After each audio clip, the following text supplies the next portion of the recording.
When you're memorizing in a competition, you don't have a lot of time to think. You have to use whatever images, stories you think of first. So for example, if I'm trying to memorize these images right here, a story I might create is this.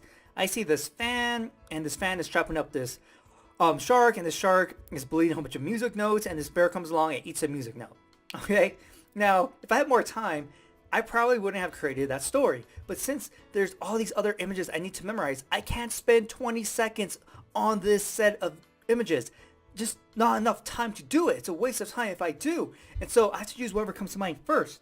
Now, that's not a bad thing because when you use whatever comes to your mind first, there's a natural connection there in your memory because you thought of it first. That's what you're naturally going to default to.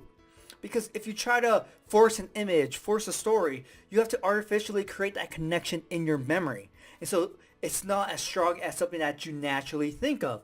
And this is true for when you're learning useful information. So say for example, you're trying to learn 10 vocabulary words.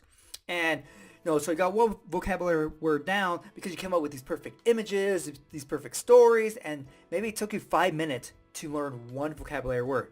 Well, guess what? You have 10. So it's going to take you 50 minutes to learn 10 vocabulary words. But if you use whatever comes to your mind first, it might take you 2 minutes, okay? And so it's going to take you 20 minutes to learn 10 vocabulary words. That is so much faster compared to 50, right? 20 minutes compared to 50. Why wouldn't you want to use whatever comes to your mind first? And it's okay if you're not really confident or certain about your images or stories, because when you review, as you should when you're learning useful information, that's going to help solidify your images and stories.